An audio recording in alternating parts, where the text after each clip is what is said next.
Problem note करना। हाँ, LTP में प्रॉब्लम नोट करो। Use the graphical method. Problem है use the graphical method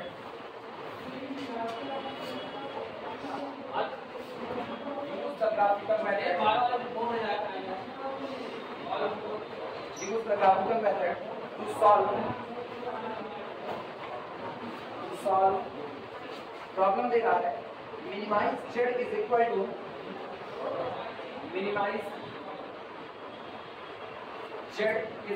to 20x1 plus 10x2 20x1 plus 10x2 subject to constant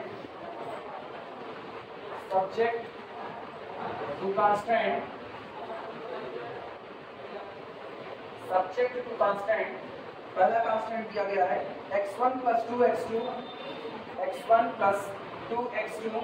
less than r equal to 40। Second constant है 3x1 plus x2 greater than r equal to 30। तीसरा constant दिया गया 4x1 plus 3x2 greater than r equal to 60। और last में and x1, x2 greater than r equal to 0।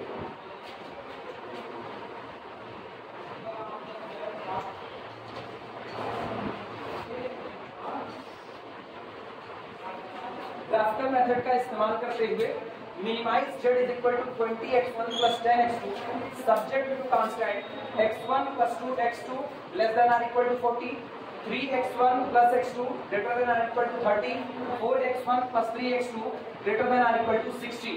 इनको solve कीजिए। सबसे पहला काम वर्किंग रूल हम लोगों को पता है, जितने भी कांस्टेंट आपको दिए गए हैं उनको हम लोग कैसे कंसीडर करेंगे, as like the equation consider करेंगे। लिखना सॉल्यूशन में, solution treating these constant, language लिखो तो बोले, लैंग्वेज लिखो। ट्रीटिंग दीज कांस्टेंट हमें लिखे treating these constant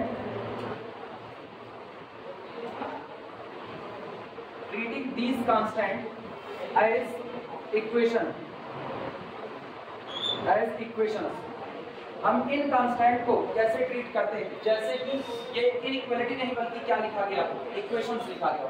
तो पहला आपको क्या मिलेगा, पहला मिलेगा x1 plus 2x2 is equal to कितना 40, दैट इज अर्थात इसे चेंज करो लाइन की तरह इंटरसेप्ट फॉर्म में, तो पूरे में 40 से डिवाइड लगा दो, कितना होगा x1 upon 40 plus x2 upon 20 is equal to 1। ये पहली लाइन हुई, इसको हम लोग कहते हैं L1। दूसरे वाले कांस्टेंट को देखना, ये पहला हो गया, दूसरा हो गया, पूरे में 30 से डिवाइड लगा दो, तो इधर हो गया 3x1 plus x2 is equal to 30, that is अर्थात इसे लिखा जा सकता है x1 अपॉन कितना 10, फिर प्लस अगला कौन होगा x2 अपॉन कितना 30 is equal to 1। Second line हो गई 10। तीसरे लाइन पर आना, पूरे ये पहले तो इसको एज इक्वेशन लिखो। थर्ड मेरे पास है 4x1 plus 3x2 is equal to 60, that is अर्थात ये लिखा जाएगा x1 अपॉन 4/60 कितना 15 प्लस x2 अपॉन कितना 20 इज इक्वल टू 1। ये हो गई थर्ड लाइन कौन सी, L1, L2, L3, तीन लाइन मेरे पास हो गई। अगला काम होगा इन तीनों लाइन को ग्राफ पर प्लॉट करना।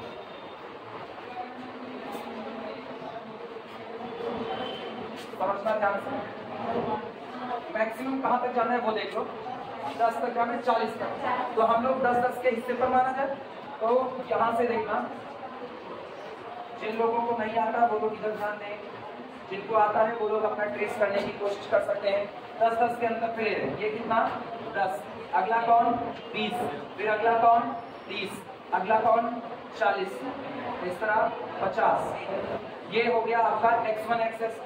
x2 एक्सेस यहाँ पर ले लेते हैं, x2 देखना 10, फिर कितना 20, अगला कौन 30 और फिर कितना 40। बस सबसे पहला देखना, पहली वाली लाइन को और ट्रेस करेंगे। पहली लाइन में x1 पर कितने का इंटरसेप्ट काटा 40 का, तो पॉइंट बनता है 40,0। ये रहा 40,0। पहली लाइन में दूसरे वाले एक्सिस पर कितने का इंटरसेप्ट काटा 20 का, तो इस पर मिला 0,20। 0,20 इनको आपस में मिला देते हैं।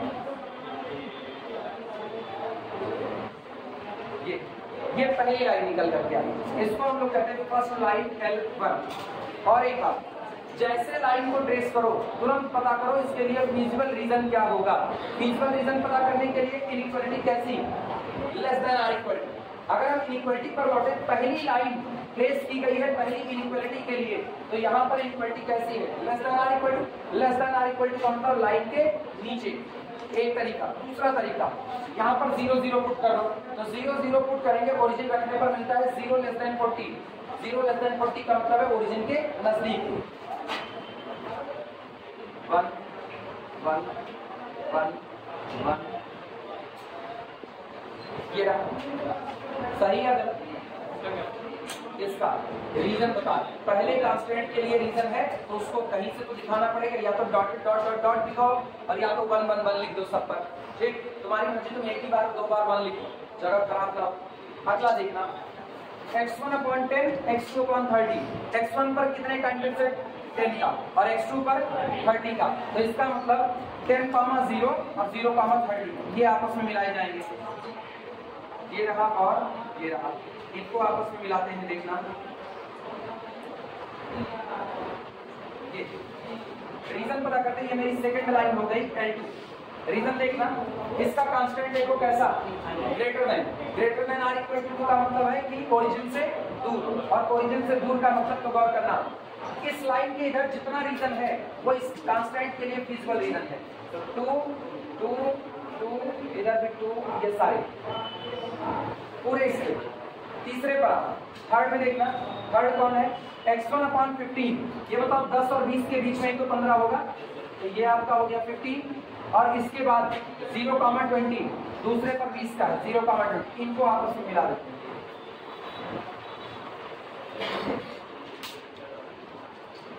इनको आपस में मिला देते हैं। इसका कांस्टेंट कैसा, greater than or equal to. Greater than or equal to का मतलब है जो लाइन आपने अभी भी ट्रेस की है, ये लाइन, इसको हम कह रहे हैं, ये कौन है, L3। ये जो लाइन आई है ये L3 है, वहीं पर मार्किंग करते चलना। ये लाइन L1, ये लाइन L2 और ये वाली लाइन कौन होगी, L3। और ओरिजिन से दूर का मतलब 3 3 3 3 3 3। चेक करो कौन सा रीजन है जहां पर तीनों नंबर शामिल हो गए, ये वाला रीजन, यानी ये देखो,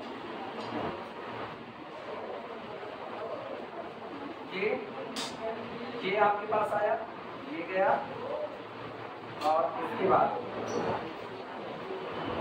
पता है, अगर तुमको ये रीजन थोड़ा सा मतलब देखने में दिक्कत लगे तो तुम ऐसे इस पे कट लगा सकते हो। अब मेरे को पता है बाउंड्री क्या चल रही है।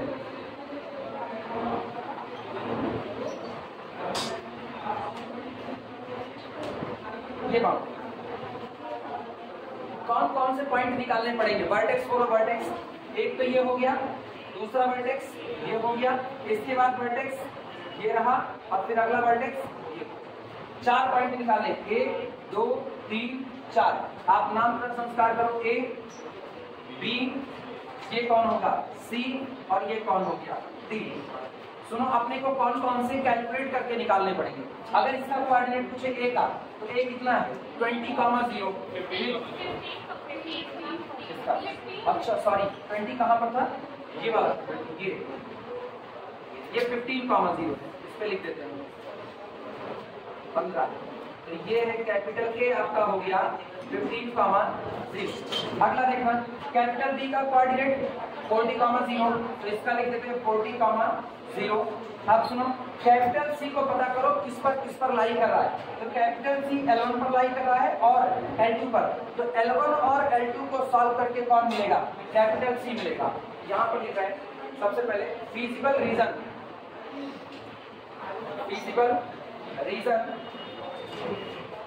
फिजिबल रीजन इज कौन होगा, A, ये वाला पॉइंट बी, इसके बाद फिर सी और फिर कौन सा डी, वेयर जहां पर फुल स्टॉप करनी। For capital C, capital C के लिए हम लोग किसको सॉल्व करेंगे? For capital C solve L1 को, solve L1 and L2, L1 और L2 सॉल्व करो। ये देखो सामने मौजूद है, इन दोनों को सॉल्व करो। कितना आएगा? 4, 15, 18 नहीं, पहला 4 आ रहा है, पहला पॉइंट 4 आ रहा है, 4, 18 ऐसा 9, 4 नहीं आएगा, 4 नहीं आएगा। एक बार पर वो 20 के नीचे बैठा, 10 के ऊपर बैठा, सॉल्व करने पर 4 आ रहा है।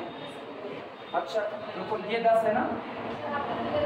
हाँ मेरा फिगर गड़बड़ है, ये यहाँ से कहीं मिलेगा तो ये 4 के आसपास ही रहेगा। ठीक है, कंप्लीटली सॉल्व करके निकालना। 4, 18 बता रहे हैं, सही है सबका? ठीक है, 4, 18 हो गया सी का। वो फिगर पटरी से बनाना तो ज्यादा सही बनेगा। अगला पॉइंट कौन है? कैपिटल डी है। तो फॉर कैपिटल डी सॉल्व, बोलो डी किस पर बैठा है? एक तो L3 पर बैठा हुआ है और उस पर L2 पर, तो solve L2 and L3। L2 कौन है? L2 ये वाला, और L3 कौन? ये वाला इक्वेशन। इन दोनों को सॉल्व करो और बताओ कितना आएगा। 5, 15। ठीक, सारे लोग आराम से पहले कैलकुलेट कर लो।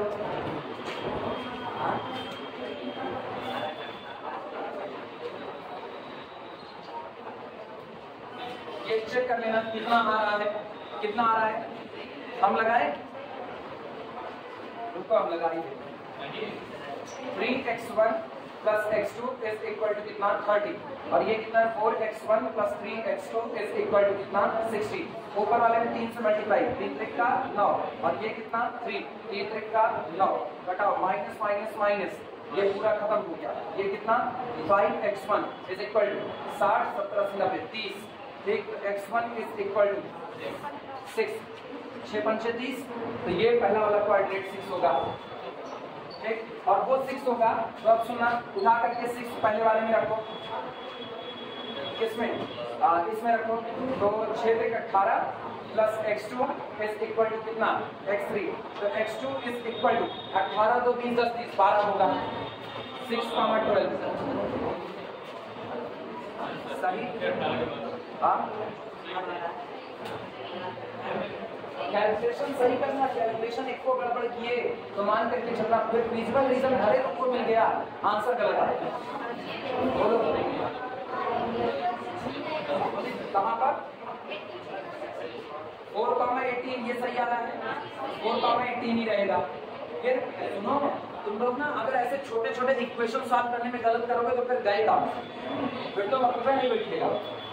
तो वो भी लगा करके दिखा दे रहे हैं। हालांकि मेरे को इतना छोटा कैलकुलेशन नहीं करना चाहिए, लेकिन फिर भी कर रहे हैं। सुनो, किसको सॉल्व किए थे? L1 और L2 को। L1 कितना? x1 plus 2x2 is equal to 40। L2 कितना? 3x1 plus x2 is equal to कितना? 30। x2 अपने काम करते हैं, इसमें 2 से मल्टीप्लाई कर लेते हैं, तो 2 तियां 6, और ये कितना? 2x1 और 2 तियां 6, ये हो गया 60। माइनस माइनस माइनस, ये पूरा कैंसिल आउट। यहाँ से कितना? Minus 5x1 is equal to minus 20, minus minus plus, तो x1 इज इक्वल टू कितना हो गया? 4। पहला देखो 4 है, वो ठीक। अब अगला काम देखो, अगर x1 4 आ गया तो उठा करके यहाँ पर रखो, तो कितना होगा? 4 plus 2x2 is equal to कितना? 40, यानी 2x2 इज इक्वल टू कितना?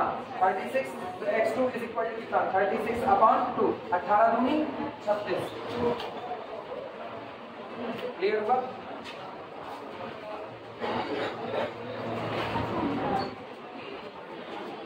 अगला काम, अब फाइनल हम लोग बनाएंगे एक टेबल, और उसी टेबल से बताएंगे z की वैल्यू क्या होगी। टेबल में देखना, इधर हम लिखते हैं पॉइंट्स, यहाँ पर हो जाएगा अपना पॉइंट्स, यहाँ पर हो जाएगा उनके कोऑर्डिनेट,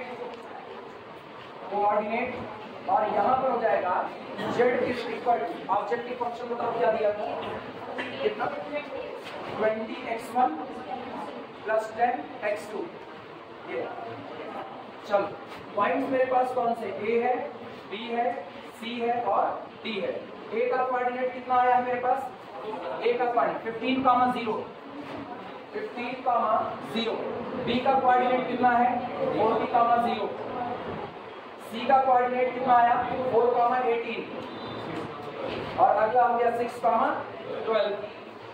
चलो वैल्यू निकालो। सुनो यहाँ पर रखो 15 और यहाँ पर 0 रखो, 15 दूनी 30, ये कितना 300। अच्छा यहाँ पर अपनी बात 40, 4 दूनी 8, यहाँ से कितना हुआ 800।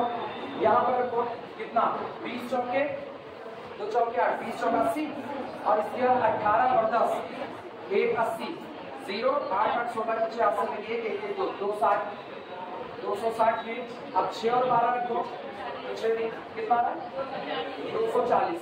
चलो प्रॉब्लम बताओ मिनिमा की या मैक्सिमा की, मिनिमाइजेशन, मिनिमाइजेशन कौन सी वैल्यू 240। therefore minimize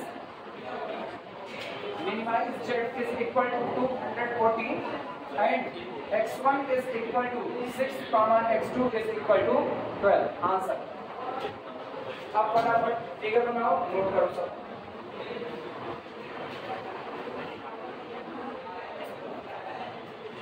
x1 6 होगा, x2 12 होगा और आपका मिनिमाइज z 240 निकल करके आएगा। नोट करो। दो बातें ख्याल रखना, फिजिबल रीजन बहुत साफ सुथरा निकलना चाहिए, एक काम।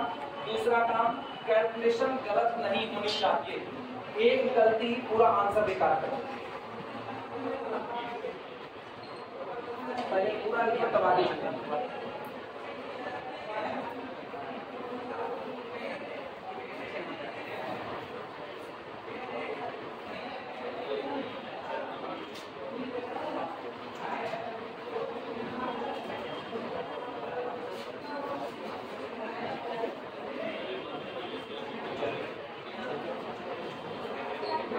बस और बहुत ज्यादा लैंग्वेज भरने की जरूरत नहीं है, अपने लोग सफिशिएंट लैंग्वेज लेकर इससे ज्यादा और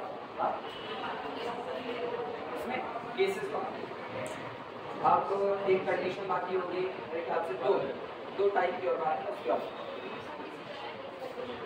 फिजिबल रीजन पूरा पता पूरे चैप्टर में एक ही काम, पूरे चैप्टर में सिर्फ फिजिबल रीजन, इसीलिए तो ये आसान है। लेकिन ये भी है, ये कभी पूछा जाता है कभी नहीं पूछा जाता।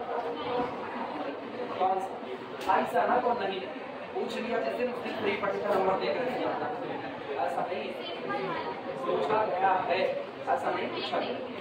अब इधर नहीं पूछा गया तो हम क्या यूनिवर्सिटी प्रोग्राम पढ़ी हुई है, क्या हो गया सबका बिठाया जैसे।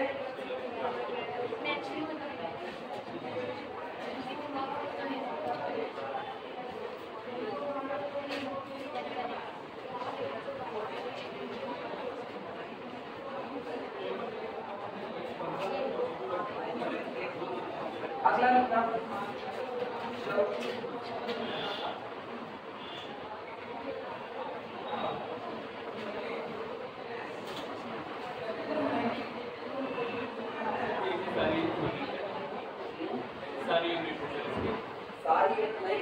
एक चैप्टर आसान है, जिसके बाद ना फिर वर्किंग ग्रुप भारी करना बोले चालू सिंप्लेक्स मेथड वगैरह, सिंप्लेक्स में ज्यादा लिखो। हम बोल रहे हैं लिखो solve maximize z is equal to solve maximize z is equal to 2x1 plus 3x2 2x1 plus 3x2 subject to constant STC लिख देना बस के subject to constant x1 plus x2 less than or equal to 30 x1 plus x2 less than or equal to 30। दूसरा constant x2 greater than or equal to 3, x2 greater than or equal to 3। तीसरा constant x2 greater than or equal to 0, less than or equal to 12 और x1 less than or equal to 20, greater than or equal to 0। ये last है x1 minus x2 और greater than or equal to 0 और last and x1 comma x2 are greater than or equal to पहला constant, दूसरा constant, तीसरा constant, चौथा constant और पांचवा कांस्टेंट। 5 लाइनें ट्रेस होंगी, 6 का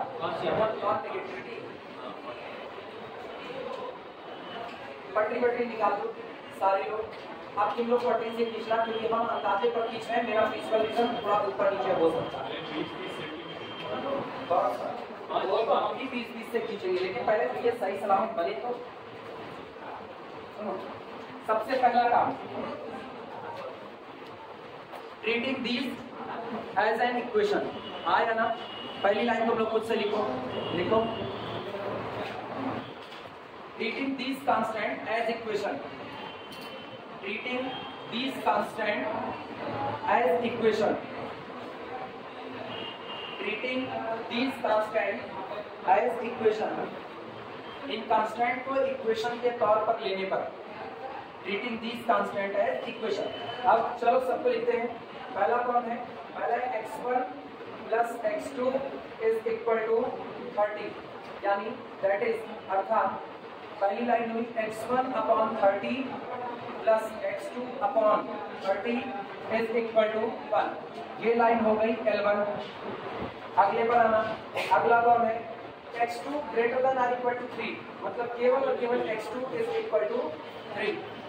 अब सुनो, जानबूझ करके उधर लिख दे रहे हैं, चाहे तुम यहीं पर L3 उठा सकते थे, लेकिन फिर भी देखने में अच्छा लगेगा।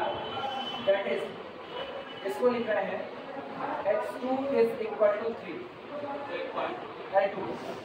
कौन सा? लाइन है, पॉइंट नहीं, लाइन है। तीसरा देखना, सुनो तीसरा, कई बार लोग गलती करते हैं जो नहीं करना। तीसरे में कई बार लोग कहते हैं इसको अलग तोड़ देंगे, इसको अलग तोड़ देंगे।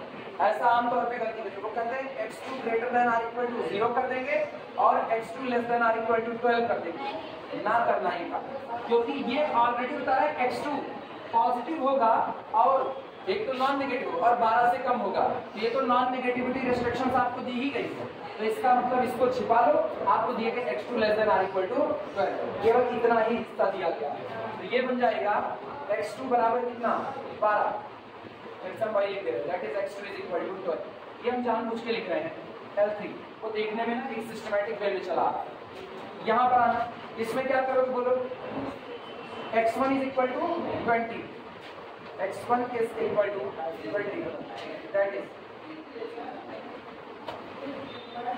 L4।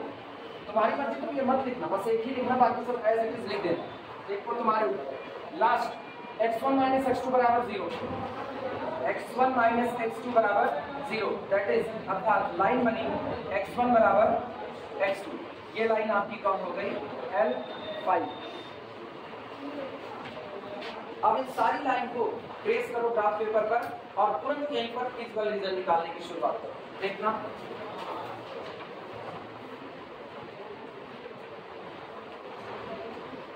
चलो सबसे पहले चेक करो ना मैक्सिमम कितना टॉप चढ़ेंगे 30 तक।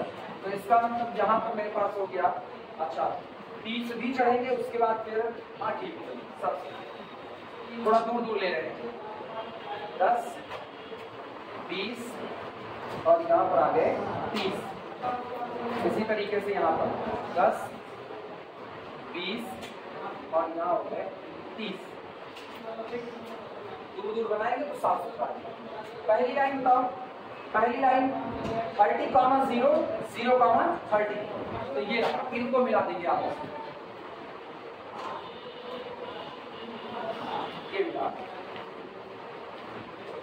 ये आपकी पहली लाइन है जिसको हम कहते हैं L1। अगला काम देखो, सुनो सेकंड लाइन कौन है? अच्छा पहले प्रिंसिपल रीजन देख लो, इनइक्वालिटी का टाइप कैसा? Less than or equal. अब थोड़ा सा अपने दिमाग से खेलो। लेस देन आर इक्वल मतलब ये पूरा नीचे का रीजन, तो ये पूरा निकल करके चला आया। ठीक, अगला देखते हैं कौन है? x2 is equal to 3। x2 is equal to 3 का मतलब है ये आपका x1 एक्सेस है, ये आपका x2 है और x2 पूरे पर कितना रहना चाहिए? 3। तो एक ऐसी छत डाल देनी है जहां पर x2 केवल और केवल क्या बन रहे? एक बराबर लेवल में रहे। तो यहाँ देखना 10 तक हो, यहाँ कहीं पर 3 ले याद नहीं पड़ती, और यहाँ से हम सीधी लाइन निकाल देते थे। ये लाइन, ये मेरे पास L1 है और ये लाइन को हमारी L2।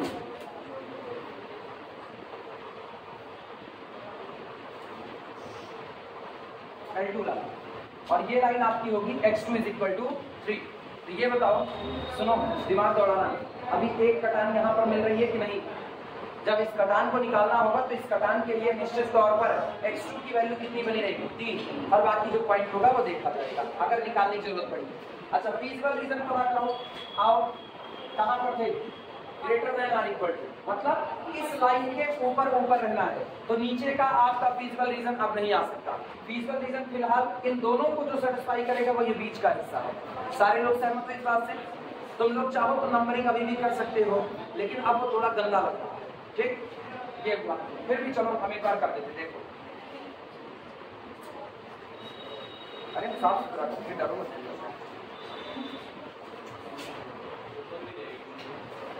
अभी ऊपर का है, आप आइए।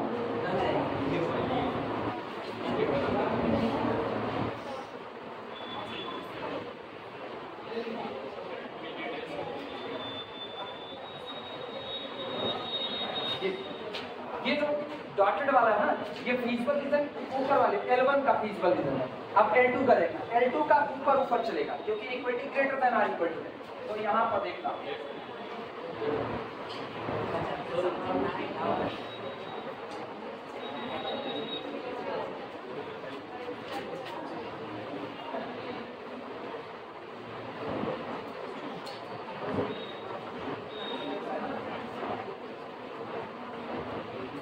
ठीक, इस लाइन के ऊपर का सारा जितना है, लेकिन कॉमन कौन आया? ये बीच वाला।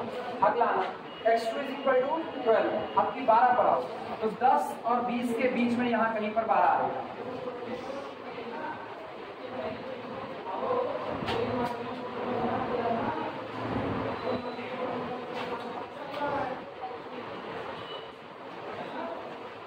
और इनइक्वालिटी बोलना किस टाइप की? लेस देन और इक्वल टू। लेस देन और इक्वल टू का मतलब इस लाइन के नीचे, इस लाइन के नीचे का मतलब ये पूरा है।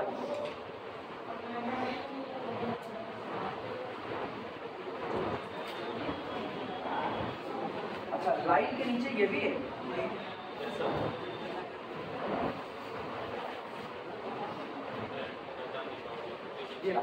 ये हो गया। सुनो, नामकरण नमस्कार, L1 L2, तो ये कौन होगा? L3। ठीक, अगली बात, अब कौन है? x1 = 20, x1 को 20 रखना है, तो x1 ये 20 रहा, यहाँ से सीधी लाइन।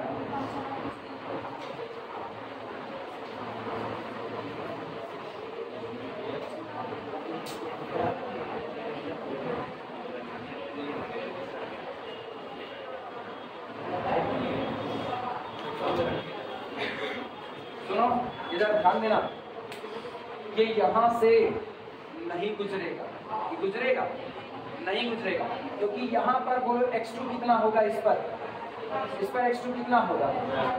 12 होगा। ये चेक करो कि क्या ये लाइन यहाँ से तो नहीं गुजरेगी, पटरी से आगे से गुजर रही है, तो इसका मतलब ये गलत बन रहा है। पटरी से जो लोग ट्रेस करेंगे ना, उनका बहुत सही सलाह होता है।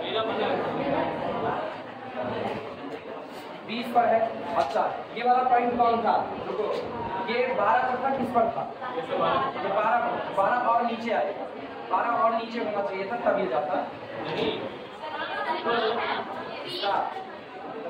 मेरी बात समझो, हम क्या कहते हैं, 10 और 20 के बीच में ये एकदम मिड पर ला दिए ना, तो ये 15 लग रहा है, इसको एकदम यहाँ नजदीक में होना चाहिए था। तो जब ये नजदीक में होता तो मेरी वाली लाइन भी पार कर जाती उससे ना, वो मेरे बनाने की गलती है। आप बता के जो आप करना चाहते हो वो और आगे देंगे और हम कह रहे दिक्कत क्या है, कुछ यहाँ होगा देखा जाएगा। वाली बात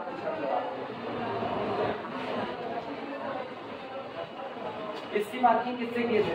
इस सही वाले साइंस ना। ये आपका कौन है L3। इन पर आते हैं, ये कहाँ पर है 20 पर। एक काम करो पहले मेरे को ना तुम ये पॉइंट बता दो, अभी सब क्लियर हो जाएगा। ये पॉइंट बैठा हुआ है किस पर L3 पर और L2 पर, और मुझको पता है ये 12 है। यहाँ पर पूरा x2 बराबर कितना चल रहा है 12। जरा जाओ और L1 में 12 रख करके बताओ ये पॉइंट कौन है। पहली लाइन में 12 रखो, यहाँ पर 12 रखो x2 बराबर, तो 30 में से 12 कितना आया 18। तो इसका मतलब ये जो पॉइंट है, ये जो पॉइंट है गौर करना, ये पॉइंट होगा 18 कितना 12।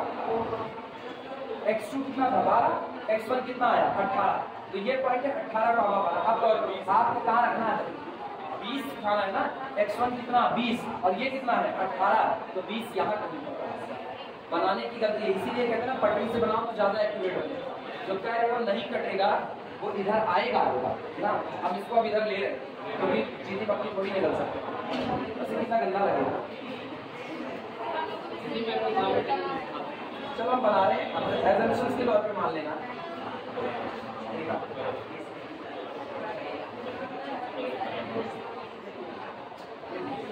अब 20 और 30 के नजदीक आ गया, थोड़ी सी गड़बड़ी है। सुनो एजम्पशंस मान लेना, ठीक है। हम बिना पटरी के खींचे हुए हैं, तो ऑब्वियस सी बात है मेरे में थोड़ी सी गड़बड़ी आ रही है। ये 18, इसीलिए हम इसको पहले कैलकुलेट करके निकाले। ये 18 है, तो ये बता रहा है कि x1 कितना रहेगा 18, और 18 20 से पहले पड़ेगा। तो अब आपको x1 को 20 करना है, तो इस पूरे पर 20 रहेगा, यानी ये लाइन थोड़ा इधर होकर के जाएगी। अगर बिना पटरी के खींचे अंदाजे में, तो ये लाइन तुमको इधर जाती नजर आएगी। क्लियर है। और इनक्वालिटी कैसी लेस देन और इक्वल टू टाइप की, तो इधर का रीजन, ये पूरा रीजन इसका होगा। ठीक, अब हम मान के चल रहे इधर वाले रीजन में क्या मार्किंग करें।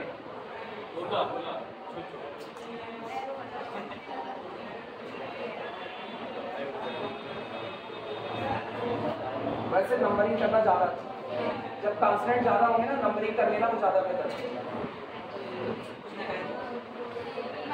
ना करते उतना तो समझ में आना चाहिए फिर ना, पता चलेगा एग्जामिनर भी कुछ ना करे तो कौन सा। अरे वो तो कुल समझता है, एग्जामिनर जब वहां बैठता है तो इसको सब आ रहा है, तो तुम तभी क्या करे लिखो, पेपर जमा दो, सब पेपर पढ़ लीजिए, क्वेश्चन का आंसर सोच लीजिए। ये ना कह रहे तो जॉब ना करो, हम तो कह रहे ना करो ना।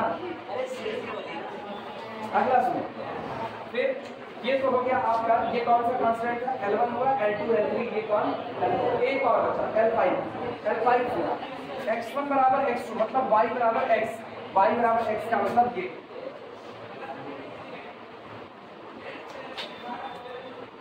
ला y बराबर x।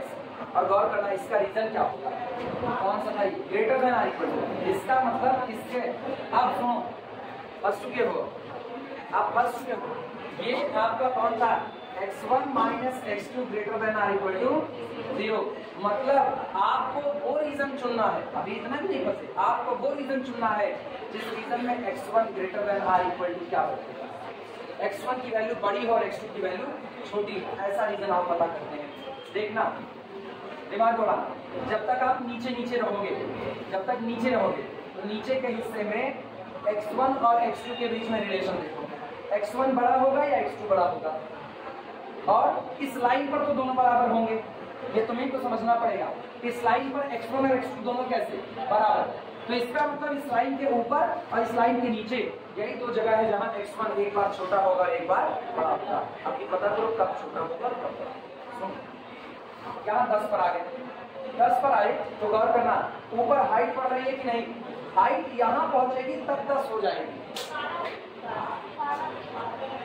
इस लाइन पे नहीं करते। यहाँ 10 से ऊपर जा रहे हैं, 10 से ऊपर जहां टकराएंगे इस लाइन पर पहुंचेंगे, इस लाइन पर, तब मेरी हाइट दोनों कैसी हो जाएगी 10 10 बराबर बराबर, हाँ या ना।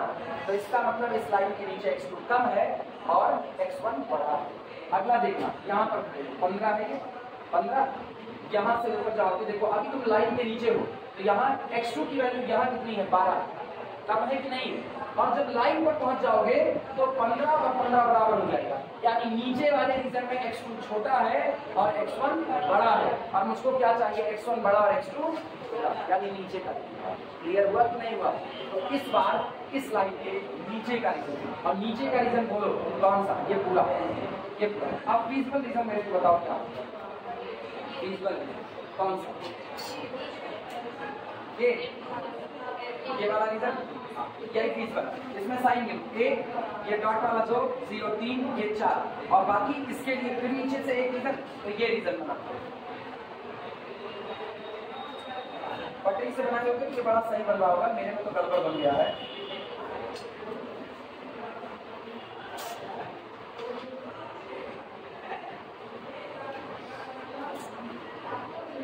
ये फीजिबल रीजन है। तुम लोगों का पटरी से बनाओ, देखो क्या बन रहा है।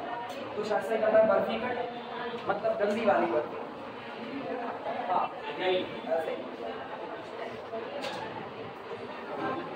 कुल मिला करके ना मोटा मोटा इसका शेप जानो क्या होगा। इसका शेप ऐसा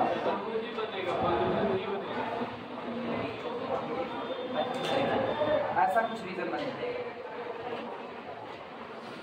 ऐसा कुछ रीजन आए ना, जैसे कोई लकड़ी का मुद्दा कटा हुआ, जो पटरी से सही सलामत खींचे होंगे ना, इसीलिए पैमाना हमेशा बड़ा बड़ा मान करके ट्रेस करो, बड़ा लिखिएगा वरना उसमें कुछ हो जाएगा।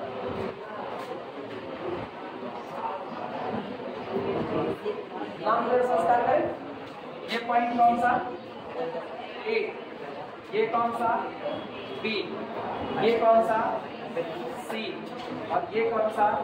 डी। ठीक, ए बी सी डी, यही आपका फीजिबल है। ए बी, अच्छा ये वाला सी होगा, ये सी होगा, ये डी होगा और ये होगा E. A B C D E, 5 total आपके वर्टेक्स मिलेंगे। Therefore, feasible reason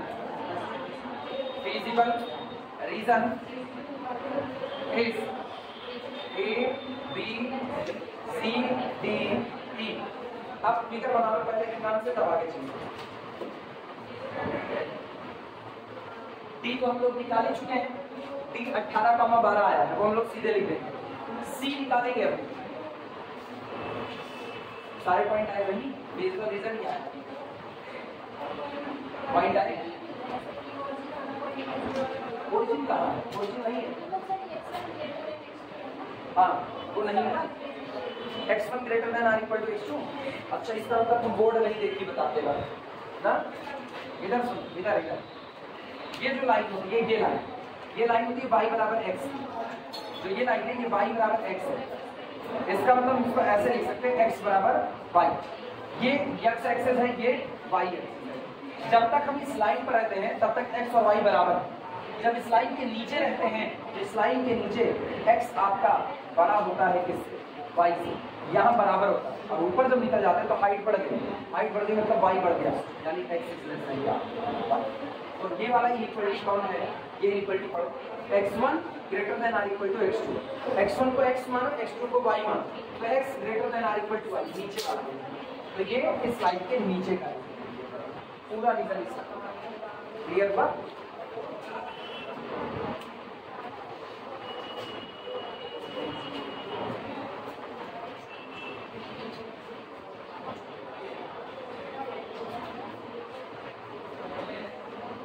इसमें ओरिजिन से नजदीक, ओरिजिन के दूर वाला कॉन्सेप्ट मत लगा, क्योंकि लाइन y बराबर x है, दोनों तरफ एक जैसे लोग दिखाई देते हैं।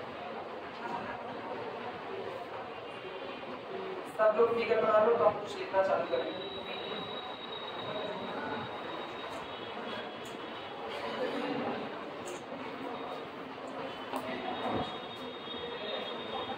कैपिटल ए तो साफ सुथरा 3,3 होगा। कैपिटल ए साफ सुथरा 3,3। रीजन सुनो, ये लाइन L2 कौन थी? L2 x2 बराबर 3 थी, और x2 बराबर 3 कहाँ मिल रही? y बराबर x पर, x1 बराबर x2 पर, तो दोनों बराबर बराबर। तो कैपिटल ए तो निकालने की जरूरत नहीं, वो आपका 3,3 होगा। हाँ या ना? कैपिटल बी आपको निकालना पड़ेगा, कैपिटल सी निकालना पड़ेगा, डी निकालना पड़ेगा, ई निकालना पड़ेगा। ई भी नहीं निकालना, वो भी मिल जाएगा।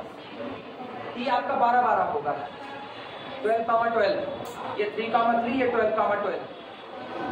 अरे जिनको कंफ्यूजन हो रही है साफ सुथरा बोले। उमाकांत कंफ्यूज हो? हाँ कौन वाला? ये लाइन जो गई है, ये 20 पर।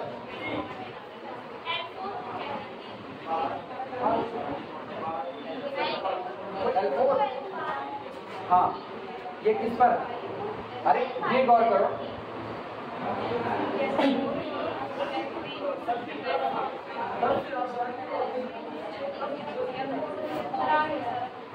नहीं समझ रहे तुम कहना क्या चाह रहे। पॉइंट ई कितना होगा, नहीं ये 10-10 नहीं है, ये 12,12 है। तुम एक चीज गौर करो, ये L3 कौन है, जरा L3 देखो, L3 कौन, x2 बराबर 12। तो अगर ये 12 है इस लाइन पर हमेशा x2 कितना बना रहेगा 12, और ये लाइन जब y बराबर x से टकराएगी तो पहले वाले कोऑर्डिनेट को भी क्या दे देगी 12, तो ये 12-12 होगा। क्लियर हुआ। पॉइंट कौन कौन से थे, सुनो पहले तो लाइन देखते, L1 ये है, ये वाली लाइन आपकी L1 है, ये लाइन L2 है, ये L3 है, L4 कौन, L4 ये वाली है, ये इसके लिए L4, और ये कौन है L5। चलिए पॉइंट कैलकुलेट करें।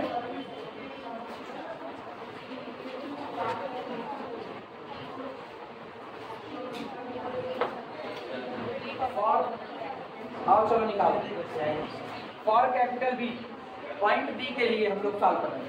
फॉर कैपिटल बी सॉल्व, किसको किसको सॉल्व करें, आओ देखो बी कहाँ कहाँ बैठा है, बी बैठा है L4 पर और किस पर L2 पर, सॉल्व L2 एंड L4 कितना मिलेगा बोलो 20,3। ठीक है, अब सारे कुछ सही सलामत कैलकुलेट करना। अगला काम देखना, सी देखते हैं, सी कहाँ बैठा है, सी बैठा है L4 पर और किस पर L1 पर। तो for capital C solve L1 and L4, बोलो सी क्या मिला 20,10। इसके बाद आते हैं डी, डी कहाँ बैठा है, डी बैठा है L1 पर और किस पर L3 पर। तो for capital D solve L1 and L3, और डी हम लोग पहले भी निकाल चुके थे कितना 8,12, ये रहा 18,12।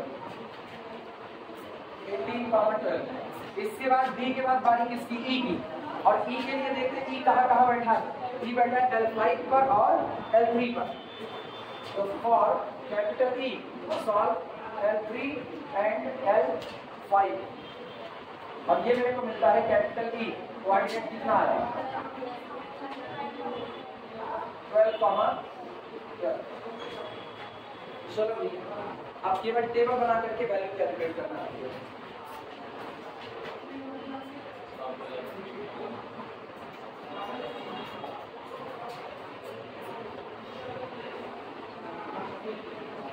बताना, ये तो हम मिटा ही सकते हैं।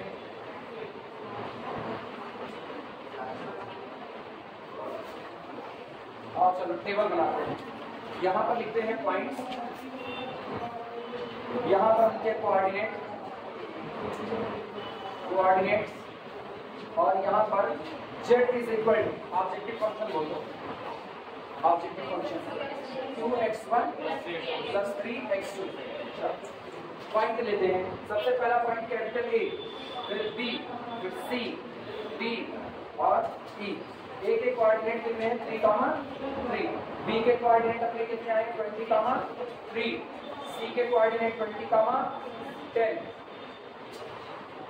कितना आया 20,6 से 10 कितना है 10 आया ना। ठीक है, डी का कोऑर्डिनेट कितना है 18,12, और ई का कोऑर्डिनेट है 12,12। चलो वैल्यू कैलकुलेट, 2 3 6 3 3 का 9, 9 + 5 15। अगला इधर 20 दूनी 40 और 3 3 का 9 49, 70। अगला ये भी 70, 72। अगला 7। मिनिमाइजेशन है या मैक्सिमाइजेशन है, मैक्सिमा, मैक्सिमा का मतलब चेक करो कहाँ आपको मैक्सिमा मिला, डी पर 72। ये वो पॉइंट है जहां आपको ऑप्टिमम सॉल्यूशन मिलेगा। ये रहा लिखना, therefore maximize z is equal to 72 and x1 is equal to 18, comma x2 is equal to 12। Answer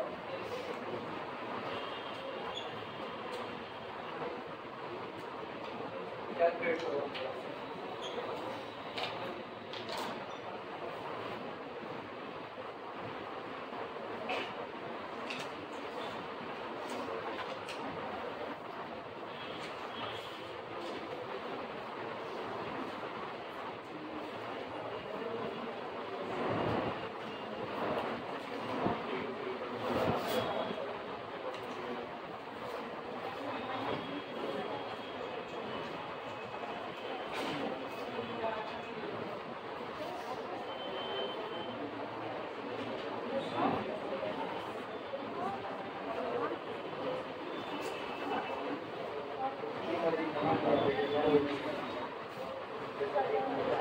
एक हमने लगा करके बताओगे, एक हमने लगा करके बताओगे। वो देखो सब जैसे हमने की तरह उतर गया।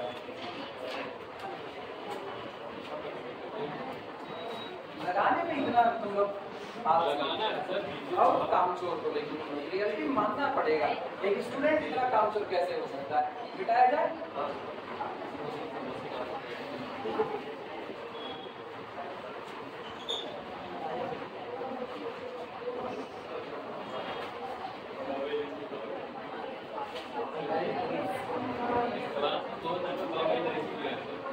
चलो शुरुआत करो।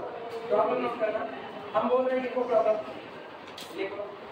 Maximise z is equal to maximise z is equal to 50x1 plus 30x2। Maximise z is equal to 50x1 plus 30x2 subject to constant. ये सारे मिक्स्ड टाइप में चल रहे हैं। Greater than less than equal to सारे शामिल हैं। 2x1 plus x2 2x1 plus x2 greater than और इक्वल टू 18। इसके बाद x1 plus x2 greater than और इक्वल टू 12। अगला 3x1 plus 2x2 3x1 plus 2x2 less then और equal to 34। और लास्ट में and x1 x2 greater than और equal to 0 लगा लिए। तो इसके बाद फिर आगे बढ़ जाएंगे अगले टाइप की तरफ। फटाफट सॉल्व करो और फिजिकल रीजन के साथ मुझको बताओ मैक्सिमाइज z कितना होगा। सॉल्व करो, टाइम दिए।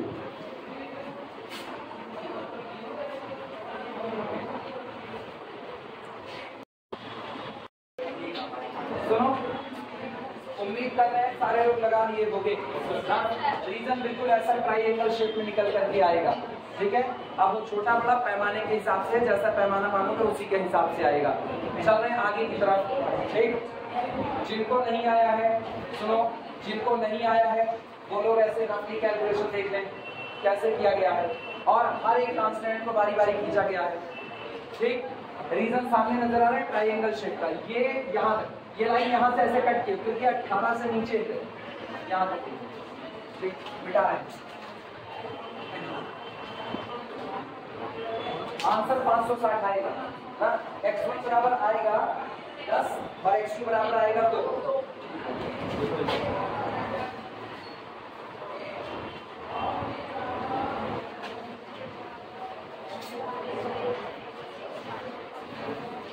ये हो गया।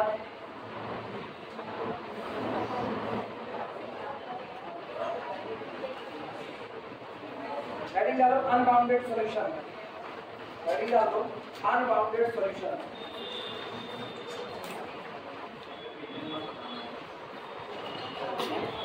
अनबाउंडेड सॉल्यूशन हाँ एक दूसरे से एक बार सॉल्व कर लें। आप एक पॉइंट तो फिर ये पॉइंट मिल ही जाएगा। हाँ, उसको इस पे रख देंगे। इनफाइनाइटली मैनी सॉल्यूशन भी दुनिया बसती है कि नहीं बसती है? उस इनफाइनाइटली मैनी सॉल्यूशन में से अपने को बेस्ट सॉल्यूशन तलाश करना है। आप समझे? हाँ, भूसे में से सुई खोजना। इतना आसान थोड़े, भूसे का पूरा ढेर लगा पड़ा है। और उस फीजिबल, इसीलिए तो रीजन की बात करें। फीजिबल रीजन एक ऐसा रीजन जिसमें जो मौजूद है वही आपका सॉल्यूशन है। जितने मौजूद है सब आपका सॉल्यूशन है। और उसकी भीड़ में से आपको क्या तलाश करना है? बेस्ट सॉल्यूशन तलाश करना है। जेईई मेंस का एग्जाम होगा, किसी का एग्जाम होगा, बैठेंगे 2 लाख 3 लाख 4 लाख 10 लाख, उनमें से सिलेक्शन किसका होगा जो ऑप्टिमम। आई बात समझ में, ये तलाश हेडिंग पढ़ी अनबाउंडेड सॉल्यूशन। सुनो इसके अंतर्गत लिखो अनबाउंडेड सॉल्यूशन में हम बोल रहे हैं लिखो समटाइम्स एन एलपी प्रॉब्लम, लिखो sometimes N LP problem, sometimes an LP problem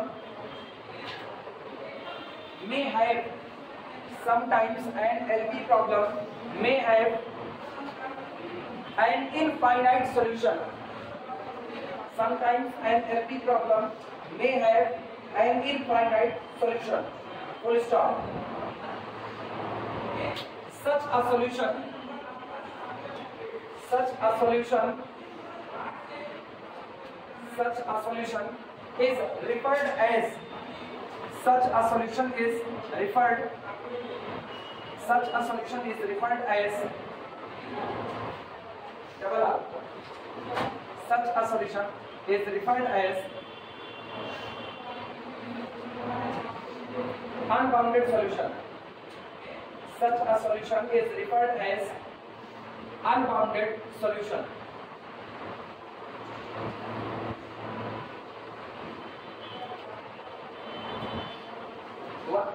सुनो कहा क्या गया, कह रहे कभी कभी ऐसी सिचुएशन बनेगी कि आपका जो लीनियर प्रोग्रामिंग प्रॉब्लम दिया गया होगा उसके एक दो नहीं बल्कि कितने सॉल्यूशन होंगे, इनफाइनाइटली मैनी सॉल्यूशन। अब तो अभी भी तो आप कहते थे कि सॉल्यूशन तो इनफाइनाइटली मैनी होंगे ना, फिजिबल सॉल्यूशन, जो फिजिबल सॉल्यूशन होते हैं उस फिजिबल सॉल्यूशन में से जो ऑप्टिमम निकल करके आता है, ऑप्टिमम, वही मेरे लिए किसका काम करता है, सॉल्यूशन का काम। याद आया, हम लोग सॉल्यूशन के टाइप लिखे हुए, अगर तुम लोगों को याद हो थ्योरी लिखाते वक्त तो शुरुआत में बताया गया था feasible solution, basic feasible solution. अब जिन्होंने वीडियो नहीं देखा हुआ है वो लोग वीडियो कंप्लीट करें, उसके बाद ही ये बातें क्लियर हो पाएंगी। जितना आपका फिजिबल सॉल्यूशन आता है, फिजिबल का मतलब ही क्या होता है, संभव, वो लोग जो सॉल्यूशन बन सकते हैं, तो सॉल्यूशन तो कई लोग बन सकते हैं लेकिन मेरी तलाश किसकी है, बेस्ट की। बेस्ट का मतलब या तो मैक्सिमा की तलाश है या तो मिनिमा की, जो उसको फुलफिल करेगा वो मेरे लिए किसका काम करेगा, सॉल्यूशन का काम करेगा। तो ऐसा भी हो सकता है कि आपके पास एक से ज्यादा लोग मौजूद हों जो आपको ऑप्टिमम सॉल्यूशन दे रहे हो, और ये जो एक से ज्यादा मौजूद हैं इनकी संख्या कितनी हो जाए, इनफाइनाइट हो जाए। और ऐसा तब होता है जब या तो कोई डिसीजन वेरिएबल एक्सजे बहुत तेजी के साथ इंक्रीज कर रहा हो, और या तो उस डिसीजन वेरिएबल पर आपका ऑब्जेक्टिव फंक्शन तेजी से बढ़ रहा हो, तब आप कहोगे कि आपका सॉल्यूशन कैसा हो गया, अनबाउंडेड हो गया। लिखा गया इसी चीज को, sometimes an LP problem may have an infinite solution, such a solution is referred as unbounded solution। Line change करके लिखना, it happens, ये तब घटित होता है, it happens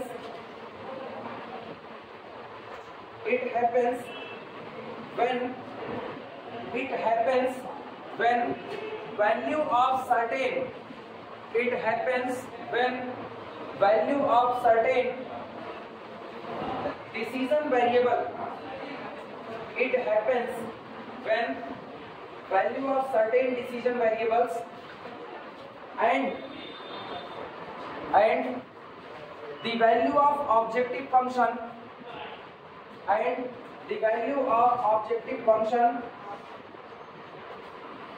ब्रैकेट में लिखना, मैक्सिमाइजेशन केस, ये केवल अनबाउंडेड की बात कहाँ होगी, मैक्सिमाइजेशन के केस में होगी। मिनिमाइजेशन के केस में अनबाउंडेड की बात नहीं होगी। रीजन सुनो क्यों, क्योंकि मिनिमा के केस में अगर आपका objective function minimise z type का है और आपको अनबाउंडेड होना चाहिए, बराबर क्यों नहीं हो पाएगा। अनबाउंडेड होना है तो आपके डिसीजन वेरिएबल एक्सजे की वैल्यू तेजी से कम होनी चाहिए, और तेजी से कम होने का मतलब वो किस रीजन में चला जाए, नेगेटिव। लेकिन नेगेटिव तो एक्सेप्टेबल नहीं है, और जब नेगेटिव एक्सेप्टेबल नहीं है तो आपके मिनिमाइज जेड की वैल्यू कभी भी माइनस जेड की तरफ जाने वाली नहीं है। अनबाउंडेड दो ही तरफ से होता है, या तो बढ़ता जाए तो कहां चला जाए, प्लस इन्फिनिटी, और या तो घटता जाए कहां चला जाए, माइनस। अगर माइनस इन्फिनिटी जाना है तो इसका मतलब डिसीजन वेरिएबल को क्या होना पड़ेगा, नेगेटिव। जबकि शर्त यह है डिसीजन वेरिएबल की value either greater than x j, greater than or equal to क्या बना रही है, तो इसका मतलब मिनिमाइजेशन के केस में अनबाउंडेड की बात नहीं है। क्लियर है ये बातें? इसी चीज को लिखा जा रहा है। लैंग्वेज क्या लिखी गई? It happens when value of certain decision variable and value of objective function bracket में लिखना maximization case ब्रैकेट क्लोज करके are permitted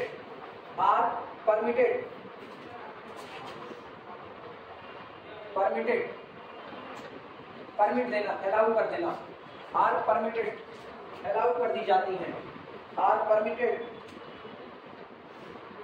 to increase infinitely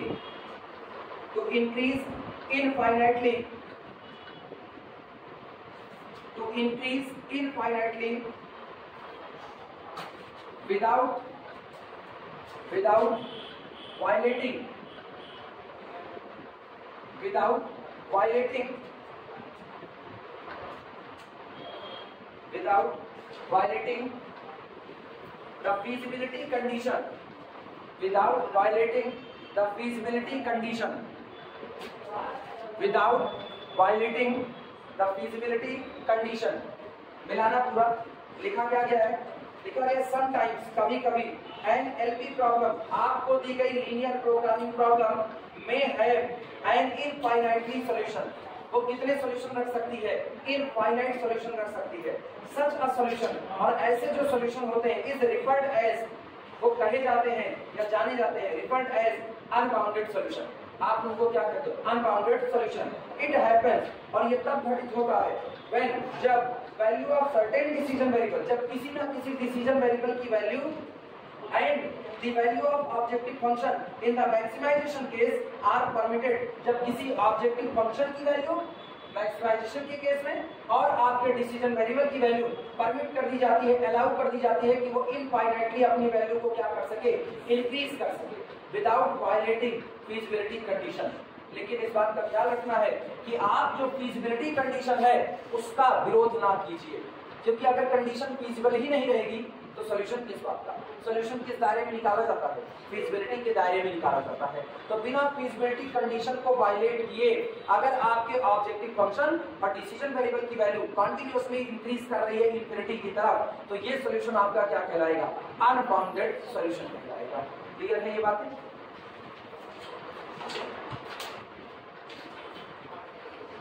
remark लगाना, रिमार्क जो भी इसीलिए बोल रहे हैं, रिमार्क में लिखना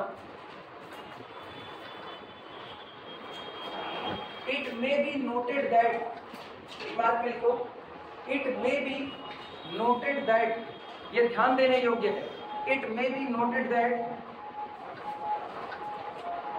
it may be noted that there is a difference, it may be noted that there is a difference, it may be noted that there is a difference between unbounded feasible reason कहा गया it may be noted that there is a difference between unbounded feasible reason and unbounded solution, an unbounded feasible solution, unbounded solution।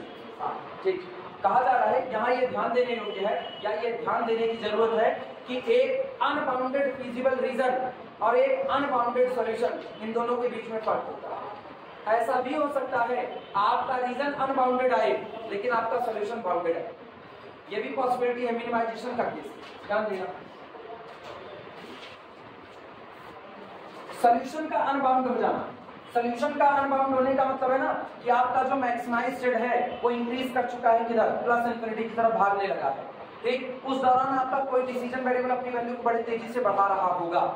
अब गौर करना, अब हम दिखाने चल रहे हैं आपका रीजन अनबाउंडेड होगा लेकिन आपका सॉल्यूशन कैसा आ सकता है? बाउंडेड आ सकता है। जैसे मान लो मुझको एक एलपीपी दी गई, उस एलपीपी के लिए जो ऑब्जेक्टिव फंक्शन था वो किसका था? मिनिमाइज्ड का था, और मैंने ग्राफ ट्रेस किया। ग्राफ ट्रेस करने पर ध्यान देना कैसा आया?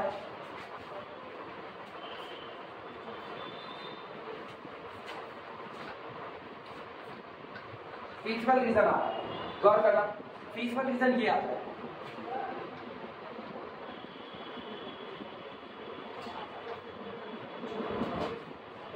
पहला कांस्टेंट ये रहा L1 हमने किया, दूसरा कांस्टेंट ये हो गया कौन L2 और तीसरा कांस्टेंट ये कौन हो गया L3। और तीनों के लिए मुझको ये नजर आता है कि ये रीजन आपका कैसा हो गया फीजिबल रीजन। सारी equality greater than or equal to, जब सब greater than or equal to तो बाहर की तरफ ले लेंगे। ये आपका कैसा रीजन फीजिबल, गौर करो ये पूरा रीजन अनबाउंडेड, हाँ या ना, इधर से तो आपने बाउंड किया लेकिन ऊपर की तरफ से खुला छोड़ दिया, तो रीजन कैसा हो गया अनबाउंडेड। लेकिन सॉल्यूशन किसका प्रॉब्लम है मिनिमा का, तो आपका ये जो वर्टेक्स आ रहा है ना, इसी वर्टेक्स पर आपको कहीं पर मिनिमम वैल्यू मिलेगी। दो वर्टेक्स हैं, इन दो वर्टेक्स पर आपको क्या मिल जाएगा मिनिमम वैल्यू मिल जाएगी, और दो में से किसी एक पर मिनिमम मिला तो आपका जो सॉल्यूशन निकल करके आया सॉल्यूशन कैसा हुआ बाउंडेड। भाई x1 x2 बंधा हुआ मिल रहा है तो उस पर आपको बाउंडेड मिला, आपका मिनिमाइज जेड भी कैसा हो चुका है फाइनाइट हो चुका है, तो ऐसे में आपका सॉल्यूशन कैसा आया बाउंडेड, लेकिन आपका फीजिबल सॉल्यूशन रीजन जो था वो कैसा हो गया अनबाउंडेड हो गया। क्लियर है। लेकिन अगर यही प्रॉब्लम पलट दे और मैक्सिमा की कर दे, अब गड़बड़ी, अब तो आपका रीजन भी कैसा अनबाउंडेड और सॉल्यूशन भी कैसा अनबाउंडेड, तो ये दोनों में अंतर आता है। क्लियर बात, इसी चीज को यहाँ पर लिखा गया है। It may be noted that there is a difference between unbounded feasible reason and unbounded solution to a LPP problem. To a LP problem. To a LP problem. आगे बढ़ा देना उसे full stop. जिनका छोटा होगा मिलाना। It may be noted that there is a difference between unbounded feasible reason and unbounded solution to an LP problem. Full stop. It is possible that it is possible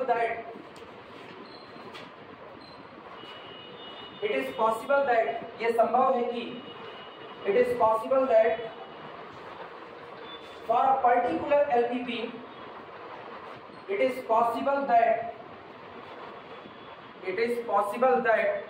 for a particular LPP linear programming problem, for a particular LPP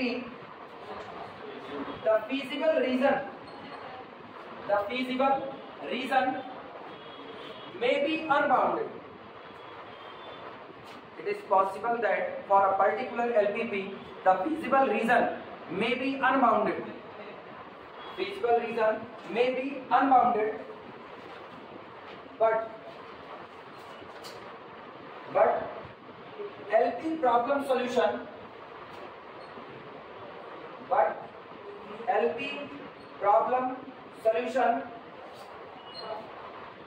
may be bounded. LP problem solution may be bounded. ठीक, ये अंतर याद रखना। Unbounded feasible reason है तो भक्त से मुंह नहीं खुलना चाहिए कि सॉल्यूशन भी अनबाउंडेड होगा। अनबाउंडेड फीजिबल रीजन में आने वाला सॉल्यूशन बाउंडेड हो सकता है, ठीक, और ऐसा भी हो सकता है अनबाउंडेड फीजिबल रीजन पर मिलने वाला सॉल्यूशन भी कैसा हो जाए अनबाउंडेड हो जाए। तो ये कहना सॉल्यूशन अनबाउंडेड है, गौर सुनना, सॉल्यूशन अनबाउंडेड है तो फीजिबल रीजन अनबाउंडेड होगा, लेकिन फीजिबल रीजन अनबाउंडेड है तो सॉल्यूशन अनबाउंडेड होगा, इसकी गारंटी नहीं हो सकती। क्लियर है ये बातें, इसीलिए दोनों के बीच में ये फर्क बना रहेगा। चलो न्यूमेरिकल करते हैं, मतलब अब जो न्यूमेरिकल उठाएंगे वो अनबाउंडेड रीजन के उठाएंगे।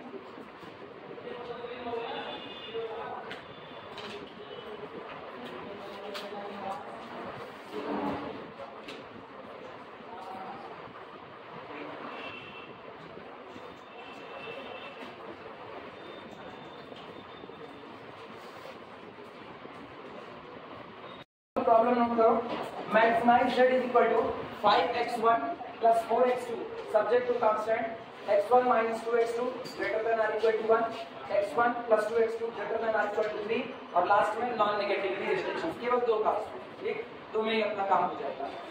अब जो प्रॉब्लम उठाएंगे अनबाउंडेड रीजन की उठा रहे हैं।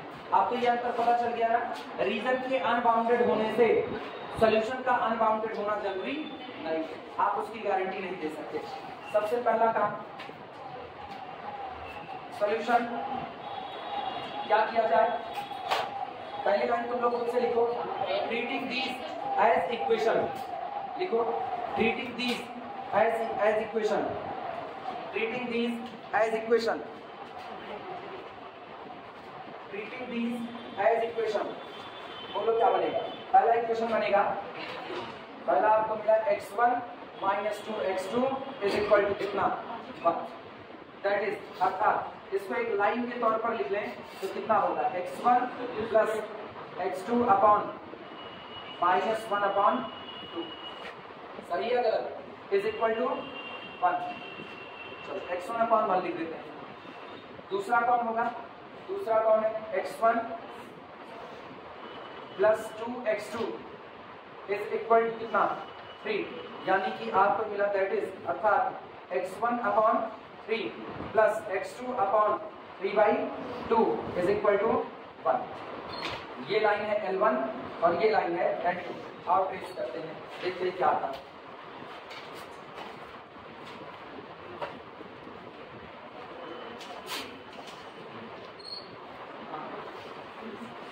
सबसे पहली लाइन कौन 1,0। अच्छा मैक्सिमम कितना चढ़ रहे हैं 3 तक चढ़ रहे हैं। दूर दूर मान लेते हैं। ये आपका 1 हो गया, ये आपका 2 हो गया और ये आपका 3 हो गया। इसके बाद ये 1, ये हो गया 2 और ये रहा 3। ये x1 एक्सेस, ये आपका हो गया x2 एक्सेस। पहला काटा किस पर 1,0 पर और दूसरा किस पर 0,5 पर। अब यहाँ पर दिमाग दबाना, यहाँ सोचने की बात है। वो नेगेटिव रीजन दे देगा लेकिन मुझको नेगेटिव रीजन नहीं चाहिए, तो पहले पॉइंट ही लिख लेते हैं।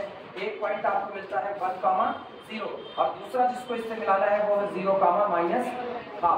दिमाग दबाओ। अगर हम इसको ऐसे नीचे कर दें तो यहाँ कहीं पर क्या होता 1 होता और इसके बीच में यहाँ कहाँ पर होता -1/2।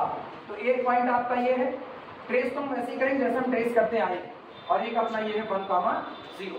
ये लाइन यहाँ से चलती है लेकिन गौर करना नेगेटिव रीजन लिया नहीं जा सकता, तो हम लोग इसको डॉटेड दिखा देते हैं, डॉटेड, और यहाँ से लाइन दिखा देते हैं। ये आपका है L1 पहला। डॉटेड वाला एरिया लिया नहीं जाएगा नेगेटिव होने की वजह से, क्योंकि नॉन नेगेटिविटी रिस्ट्रिक्शंस कहता है x1 और x2 greater than or equal to 0। दूसरे पर आते 3,3/2 ये हो गया 3,0, ये रहा 3,0 और अगले पर कौन हो गया है 0,3/2। 3/2 का मतलब कितना 1.5 ये रहा। इनको आपस में मिला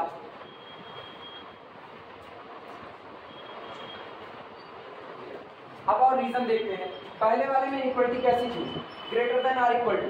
दिमाग दौड़ाना, greater than or equal to मतलब लाइन के ऊपर आया ना। अच्छा दूसरे में भी कौन greater than or equal to line के ऊपर। तो ये बताओ दो इसके लिए रीजन इधर, इसके लिए इधर, तो आपका फीजिबल रीजन यही हो गया कि नहीं हो गया। और बताओ क्या फीजिबल रीजन आज की तारीख में बाउंडेड है अनबाउंडेड?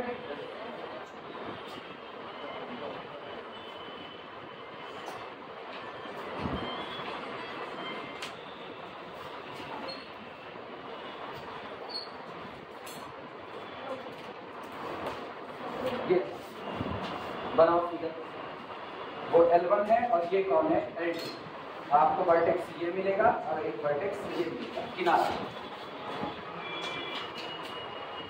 प्रॉब्लम किसकी है मैक्सिमाइजेशन की मिनिमाइजेशन। मैक्सिमाइजेशन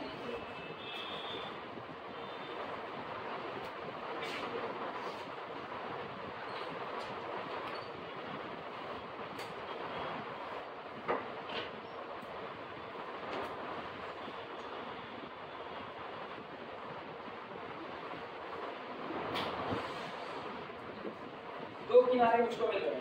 एक किनारा अगर हम ये देखें तो इसको हम सॉल्व करके निकाल सकते हैं। ये बैठा किस पर है ये, अगर हम इसको A कहते हैं थोड़ी देर के लिए और इसको B कहते हैं, वैसे मेरे को ना निकालने की जरूरत नहीं है फिर भी बता रहे हैं। अगर हम इसको A कह दें इसको B, तो A बैठा है L1 पर और किस पर L2 पर। L1 L2 को सॉल्व करने पर क्या मिलेगा 2,1/2। तो ये पॉइंट हो गया 2,1/2 और ये पॉइंट सबको पता है। ये कौन है 0,3/2। दो पॉइंट आपके जरा देखो, अगर इन दोनों पॉइंट पर हम ऑब्जेक्टिव फंक्शन की वैल्यू निकालें तो आएगा कितना। इन दोनों पॉइंट पर ऑब्जेक्टिव फंक्शन की वैल्यू देखें तो कैपिटल A पर at capital A z is equal to 2,1/2 रखो। 1/2 रखोगे तो 2 के 2 2 दूनी 4, 5 दूनी 10, 10 2 12। z is equal to 12। और अगर हम निकालें एट कैपिटल बी पर, तो कैपिटल बी पर z 0,3/2, 3/2 3 दूनी 6। अगर कैपिटल ए पर करें तो 12 और बी पर करें तो कितना 6। लेकिन ना फीजिबल रीजन तो ये पूरा है।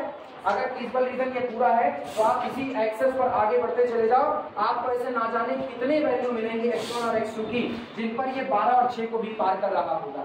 और प्रॉब्लम किसकी है? मिनिमा की नहीं बल्कि किसकी है? अगर यही प्रॉब्लम मिनिमा की होती तो हम z बराबर 6 एक्सेप्ट कर लेते, लेकिन प्रॉब्लम किसकी है? मैक्सिमा की। और मुझको पता है ऐसे बहुत सारे x1 और x2 मौजूद हैं यहाँ पर जिनके लिए ये वैल्यू 12 और 6 को भी पार करेगी। इसलिए मेरा सॉल्यूशन कैसा होगा? अनबाउंडेड हो जाएगा। रीजन भी अनबाउंडेड और सॉल्यूशन भी कैसा? अनबाउंडेड। पहले फिगर बना लो तो हम लाइन बोल देंगे। फिगर बना लो, उसके नीचे ऐसे लिख देना, at A z is equal to 12, at B z is equal to 6, ऐसे लिख देना।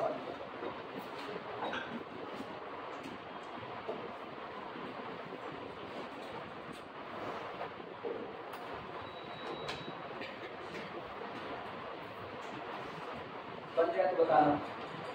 ये चलाएं, चल रहा है। लिखना सिंस गिवन एलपीवी, लैंग्वेज लिखो। अच्छा बना रहे हैं क्या? बनाओ बनाओ जी।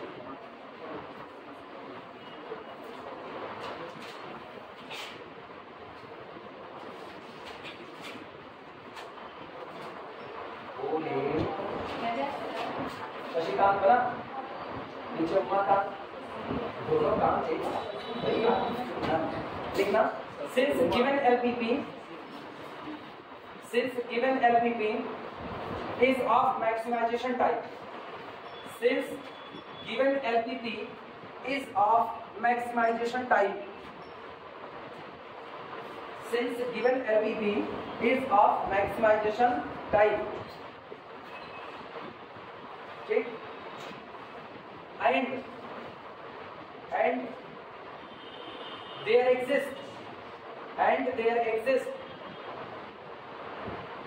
so many values, and there exist so many values, and there exist so many values of x1 and x2. There exist so many values of x1 and x2 at which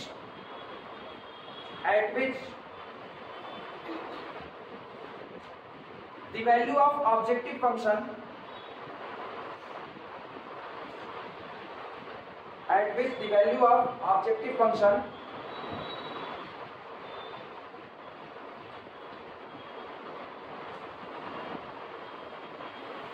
is greater than, the value of objective function is greater than 12. Maxima यहाँ पर अभी जो दिख रहा है वो 12, greater than 12, greater than 12, ठीक, लिखना hence the unique value of z, hence the unique value of z cannot be found, hence the unique value of z cannot be found, इसलिए z का कोई एक यूनिक मान आप प्राप्त नहीं कर सकते हैं। Unique value of z cannot be found, line change करना, implies that it has an unbounded solution, या problem has या it has an unbounded solution, problem has an unbounded solution, problem कैसा solution रखेगी? अनबाउंडेड सॉल्यूशन रखेगी। ये हुआ एक हम दे रहे, फटाफट तेरे को लगा करके बताओ अनबाउंडेड क्या दे रहे हैं, पहले बताओ।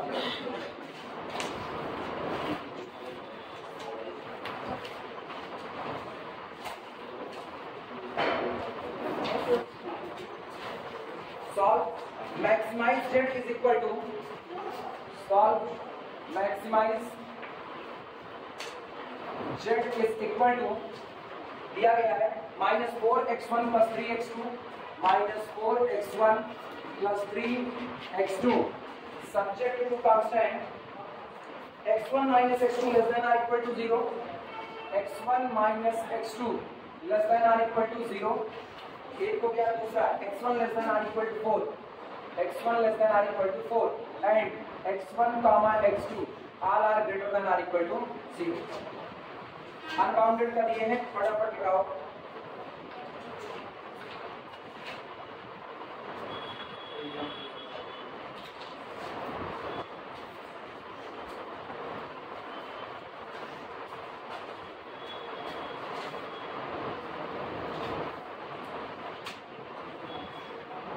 ट्रीटिंग दीज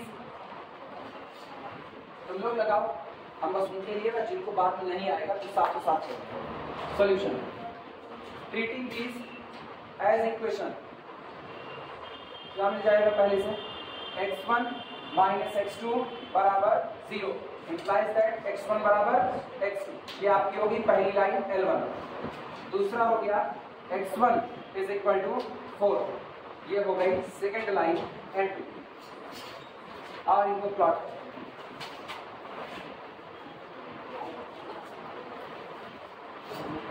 किया जाए।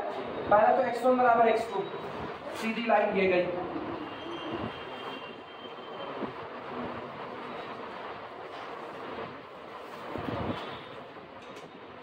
x1 बराबर x2, ये आपका पहला कांस्टेंट है L1। अच्छा ये बताओ कौन सी वैल्यू चाहिए, यहाँ देखना, यहाँ से क्या चाहिए अपने को, चाहिए x1 लेस देन और इक्वल टू कितना x2, वो जगह को जो जहाँ x1 की वैल्यू कम रहती हो और x2 की वैल्यू ज्यादा रहती है। सुनो इधर देखना, ये अगर हम इसको कहें ये 1 है तो यहाँ सामने टकराओगे तो यहाँ पर x भी, यहाँ पर ये पॉइंट कौन होगा 1, 1 होगा। आया ना, नकल ऐसे मिलती है।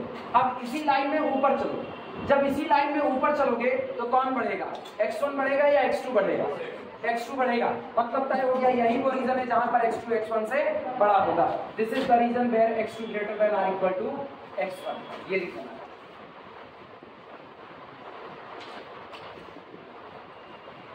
ये ऊपर L1 के ऊपर का हिस्सा पहला, दूसरे में और दूसरा पर x1 बराबर 4, x1 बराबर 4 है तो इसका मतलब यहाँ पे कहीं पर आ जाओ और यहाँ पर ले लो 4। इस पूरे पर x1 कितना हो गया 4। रीजन आप पूछते हैं इनइक्वालिटी कैसी, लेस देन और इक्वल टू, लेस देन का मतलब इनइक्वालिटी ये रही। अब बताओ दोनों को सेटिस्फाई, इसका रीजन ऊपर इसकी इनइक्वालिटी ज्यादा, ये रीजन है।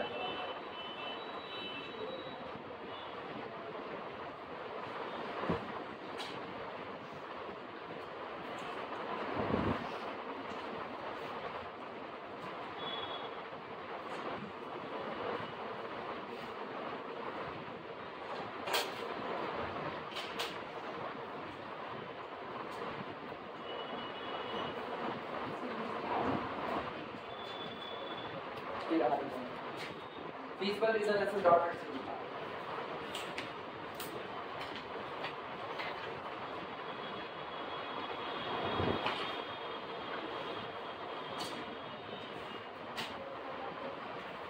Problem minimization या maximization? Maximization. रीजन कैसा, अनबाउंडेड, बहुत सारी वैल्यू होंगी जिनके लिए वैल्यू लगातार कंटीन्यूअसली बढ़ती चली जाएगी। इसका मतलब आपका सोल्यूशन कैसा, अनबाउंडेड। फिर आपको कोई सोल्यूशन नहीं, अनबाउंडेड सोल्यूशन है। वही लाइन पूरी जैसे पुराने वाले में लिखे थे वही यहाँ दोहरा देना। There are so many value, या जो दोनों आपको फॉर्मूला मिल रहे हैं इन फॉर्मूला पर आप वैल्यू निकालो। ये हो गया कैपिटल ए, ये हो गया कैपिटल बी।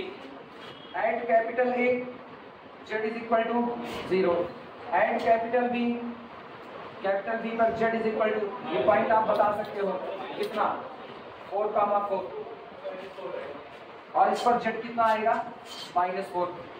प्रॉब्लम मैक्सिमा की है, बड़ा कौन है 0, और मेरे को बहुत सारी वैल्यू मिलेंगी जो 0 से बड़ी वैल्यू दे रही होंगी। सेम कंडीशन लिखना वैसे। Here are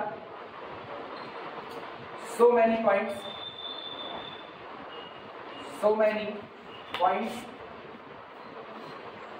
at which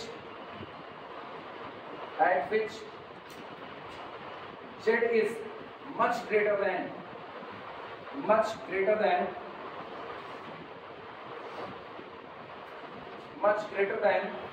0. So unbounded solution, इसलिए सॉल्यूशन मेरे लिए कैसा होगा, अनबाउंडेड। अनबाउंडेड का और नहीं करवा रहे, सही है। अनबाउंडेड सॉल्यूशन के 2 न्यूमेरिकल करवा दिए, बाकी प्रैक्टिस पे छोड़ रहे हैं, बाकी प्रैक्टिस कर लेना, ठीक। हाँ क्वेश्चन भेज देंगे, ठीक है। अब हेडिंग डालना इनफीजिबल सॉल्यूशन। अब हम 2 न्यूमेरिकल करवा रहे हैं जिनमें सॉल्यूशन ही नहीं मिलेगा, इनफीजिबल, असंभव, जो हो ही नहीं सकता। ये सबका हो गया हो तब फिर इसको मिटा दें, पहले लिखो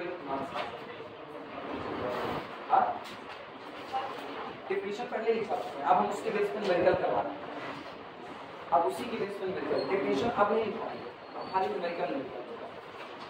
हेडिंग डाल करके ना कैटेगराइज कर दें कि आपका पहला जो कांस्टेंट था, सोचो जब हम पहले न्यूमेरिकल कर रहे थे तो सारे हम मैक्सिमाइजेशन वाली प्रॉब्लम किए थे सारे। उसके बाद हम आए तो मेरा जो कांस्टेंट था वो मिक्स्ड टाइप का आ गया, ग्रेटर देन, लेस देन, ये सारे शामिल हो गए थे, इक्वलिटी भी शामिल हो गई थी। फिर इसके बाद हम लोग आगे बढ़े तो हम लोगों ने अनबाउंडेड वाला डील कर लिया। अनबाउंडेड डील करने के बाद अब हम डील करने जा रहे हैं ऐसे न्यूमेरिकल को जिनमें मेरे पास कोई सॉल्यूशन नहीं आएगा, इनफीजिबल सॉल्यूशन आएगा। और लास्ट हम डील कर लेंगे रिडंडेंसी कंडीशन, और बस चैप्टर खत्म हो जाएगा। हाँ तो छुट्टी नहीं,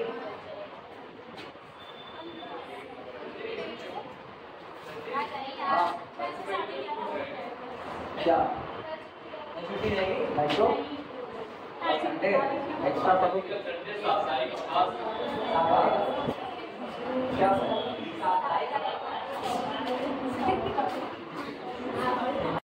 इनफीजिबल सॉल्यूशन, कोई डिफिनेशन बताएगा? इनफीजिबल सॉल्यूशन क्या है? कौन सा सॉल्यूशन इनफीजिबल बन सकता है? कौन सा सॉल्यूशन इनफीजिबल? अरे सुनो, तुम लोग ना एक तो बगा जाते हो, खाली इधर उधर हिंदी जानते रहो। कैरी में आटी असंभव, जो पॉसिबल ही ना हो। और कौन पॉसिबल नहीं होगा? कौन पॉसिबल नहीं होगा? जो 2 में से एक चीज को फेल कर दे, या तो किसी कांस्टेंट को सेटिस्फाई ना करे, या तो नॉन नेगेटिविटी रिस्ट्रिक्शंस को अलाउ ना करे। अगर आपका कोई भी सॉल्यूशन ऐसा है जो सारे कांस्टेंट को एक साथ सेटिस्फाई नहीं करता है तो वो कभी भी आपका सॉल्यूशन नहीं बन सकता है। जैसे मान लो मैंने कांस्टेंट लिखा x1 + 2x2 < ≤ 4, x1 - x2 > 0, और लिखा x1, x2 > 0। 3 कांस्टेंट मैंने लिख दिए। एक तो ये नॉन नेगेटिविटी रेस्ट्रिक्शंस ये शामिल है, और आप x1 = p और x2 = q वैल्यू निकालो। x1 = p, x2 = q, इसको सेटिस्फाई करे, इसको सेटिस्फाई करे, लेकिन नॉन नेगेटिविटी रेस्ट्रिक्शंस को सेटिस्फाई ना करे, तो ये कभी भी आपका सॉल्यूशन नहीं हो सकता। आया ना? x1 = p, x2 = q, इसको सेटिस्फाई करे, नॉन नेगेटिविटी को भी करे, लेकिन इसको ना करे, फिर वो सॉल्यूशन नहीं बन सकता। यानी आपको जितने भी कांस्टेंट दिए गए हैं, अगर आपका आया हुआ सॉल्यूशन उनमें से कम किसी एक भी कांस्टेंट को सेटिस्फाई ना किया तो वो सॉल्यूशन आपका क्या हो जाएगा? इनफीजिबल सॉल्यूशन। और पता है ग्राफिकली अगर आपका सॉल्यूशन इनफीजिबल हो गया तो आपको कोई खास कॉमन रीजन मिलने वाला नहीं है। अलग अलग के लिए अलग अलग रीजन आपको मिलेगा और कॉमन रीजन आपको नहीं मिल सकता है। क्लियर है? डेफिनेशन ऑलरेडी हम लिखा चुके हैं इनफीजिबल की, सीधे न्यूमेरिकल लगा प्रॉब्लम उठा। डिफिनेशन शुरुआत में हो चुकी है, जब चैप्टर एकदम खुला था, पहली बार शुरुआत था, तो थ्योरी में हमने सारे लिखा। लिखो solve maximise z = solve problem है मैक्सिमाइज z = कितना? वो तो अभी बताएंगे ना। 6x1 - 4x2, 6x1 - 4x2 कितना? Subject to constant, subject to constant, पहला कांस्टेंट लिखो, पहला कांस्टेंट है 2x1 + 4x2, 2x1 + 4x2 < = 4। दूसरा लिखना सेकंड है 4x1 + 8x2, 4x1 + 8x2 < = 16, and x1, x2 less than greater than or equal to 0, greater than or equal to 0।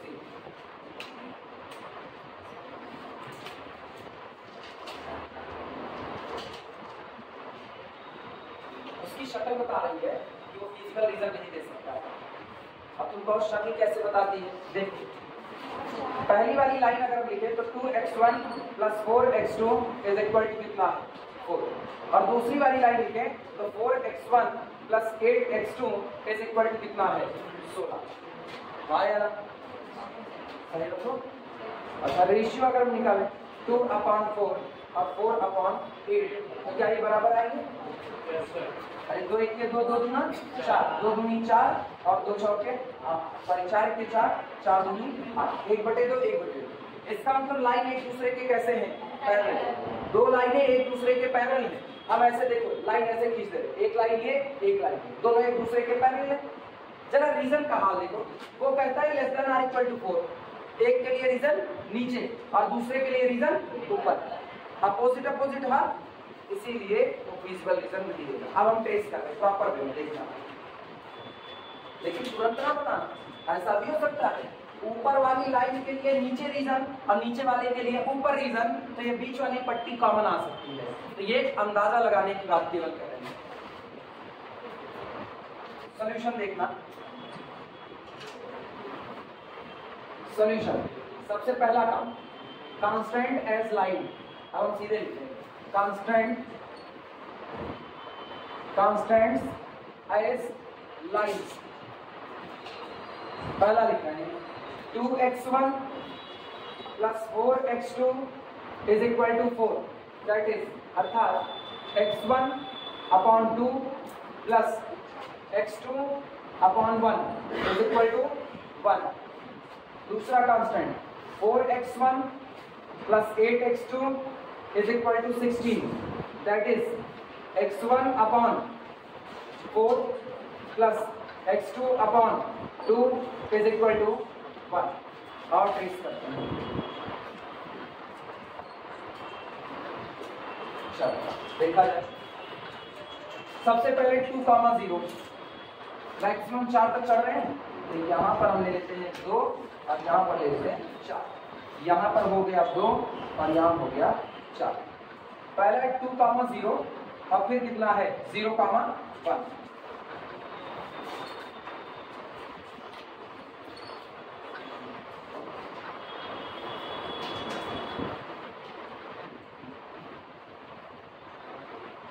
आया 2,0 और 0,1।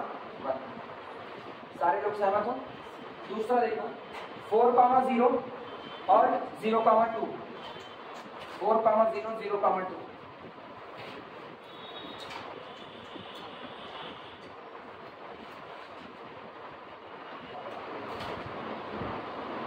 Parallel होंगे दोनों, वो मेरे बनावट से वो अजीब शब्द आ रहा है।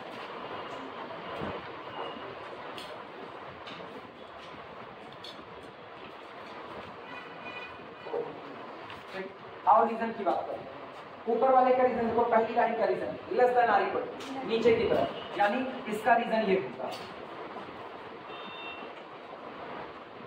ठीक, ऊपर वाली लाइन का देखो greater than or equal to, line के ऊपर इसका रीजन ये होगा।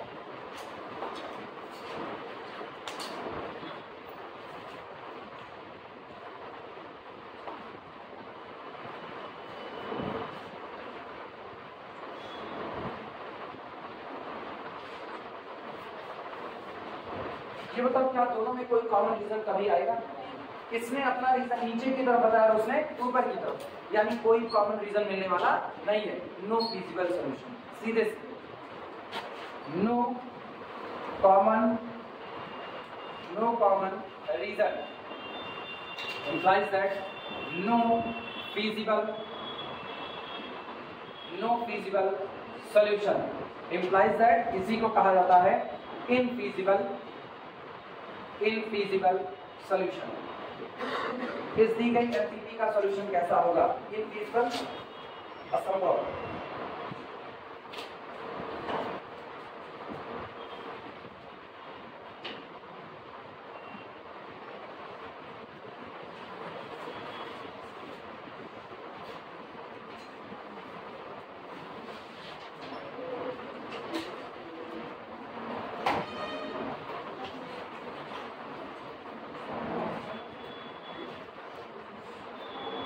हो गया? एक और लगाओ इसका। अनबाउंडेड सॉरी फिजिकल का सबके दो दो रहने कम से कम हो जाए तो बताना सब लोग, पहले आराम से बना लो इसको, गलत ना करो बस काम।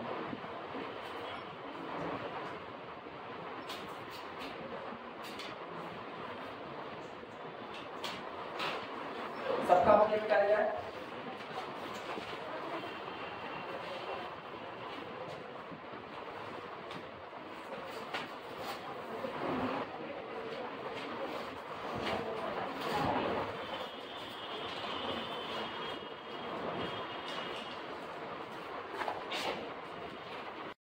प्रॉब्लम लिखना,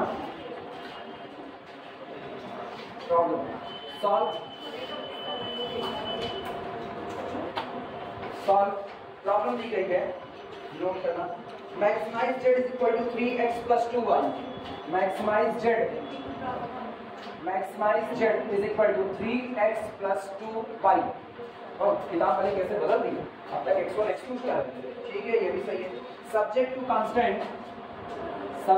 constant minus 2x plus 3y, minus 2x plus 3y और less than or equal to 9, less than or equal to 9।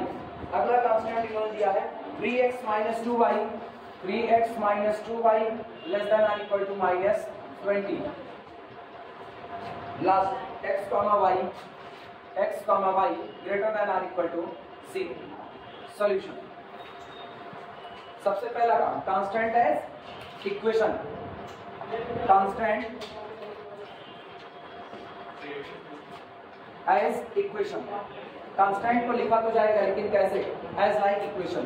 पहला बोलो क्या होगा, minus 2x plus 3y is equal to 9, that is अर्थात ये आपको मिला x upon minus 9 upon 2 plus y upon 3 3 का 9 3 इज इक्वल टू 1। अगला देखना 3x minus 2y is equal to minus 20, that is अर्थात x अपॉन माइनस 20 करो तो माइनस 20 अपॉन 3, इसके बाद प्लस y अपॉन 2 दहम 20 10 इज इक्वल टू 1। चलो ट्रेस करो इनको,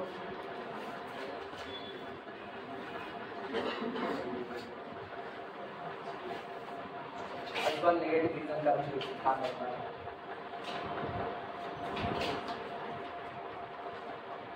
सबसे पहला पॉइंट, मैक्सिमम कहां तक जाएंगे, 10 तक जाना है ना, तो 1 2 3 4 5 6 7 8 9 10 आखिरी क्वेश्चन दो का लें, वो बनाने में बड़ी दिक्कत हो जाती है।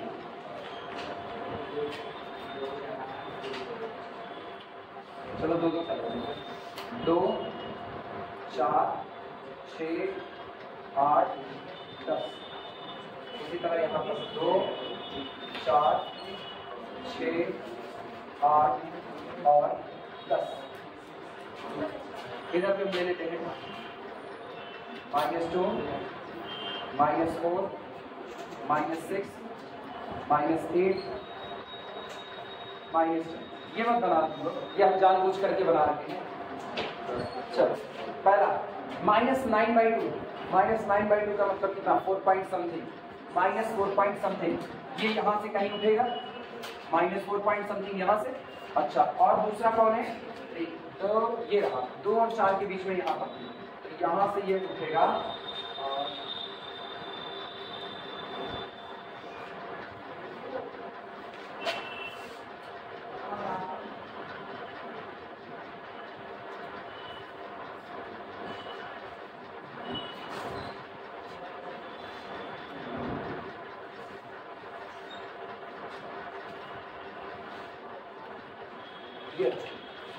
अब सुनो, जो नेगेटिव रीजन वाला है ये अपने को कंसीडर नहीं करना है, तो इसको हम लोग ऐसे डॉट डॉट लिखा देंगे।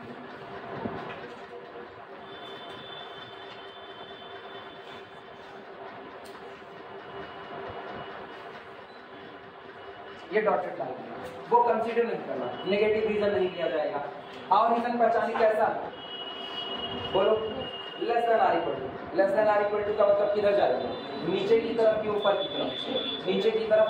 ठीक है, अगले पर आते हैं। सेकंड वाला देखो, सेकंड वाला कौन सा होगा, -20/3। -20/3 अप्रोक्सीमेटली 318 -6 पॉइंट समथिंग यहां से उठेगा, -6 पॉइंट समथिंग मतलब यहां से जाएगा। अच्छा, इसके बाद फिर अगला कौन है, 0,10 वहां ऊपर का हिस्सा।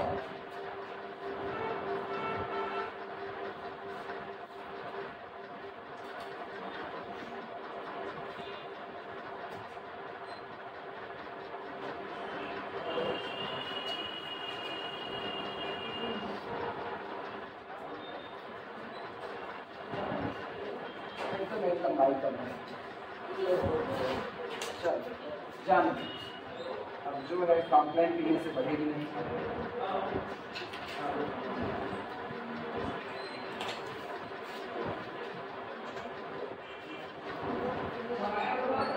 ये रहा, ठीक, डॉटेड एक को लिया नहीं जाएगा। और रीजन देखो इसका कैसा, दिक्कत दिक्कत दिक्कत -20 माइनस से मल्टीप्लाई करना है, माइनस से मल्टीप्लाई करेंगे तो greater than or equal to 20। हाँ है ना, ये ख्याल रखना, ये माइनस से मल्टीप्लाई हो करके तब हम लोग रीजन बताएंगे। तो ये दैट इज, हम इसको ऐसे भी लिख सकते हैं, ये लिखा गया है -3x और +2y greater than or equal to कितना 20। वो ठीक है, ग्राफ वही प्लॉट होगा, ग्राफ नहीं बदलने वाला है, क्लियर है, तो ग्राफ मत बदलना। और इसका रीजन कहाँ, ऊपर की तरफ, और इसका नहीं greater than or equal to, तो लाइन के ऊपर, तो इसका फिजिकल रीजन ये सेकंड वाले का होता है, सेकंड का, और पहले वाले का less than or equal to तो नीचे।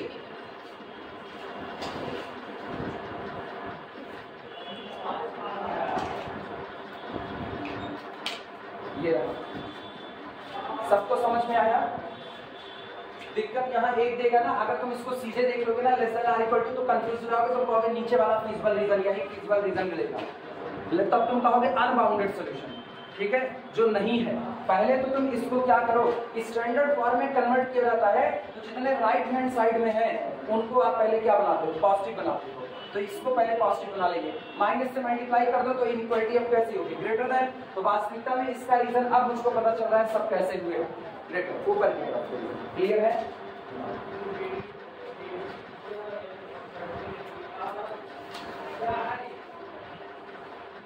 अब ये बताओ क्या दोनों में कोई कॉमन रीजन मिल रहा है, एक का फिजिबल रीजन ऊपर एक का नीचे, तो यहां ऐसे लिख दे रहे हैं नो फिजिबल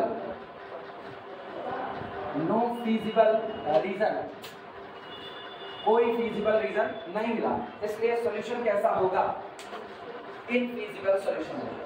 नोट करो, इनफिजिबल सॉल्यूशन, इनफिजिबल सॉल्यूशन।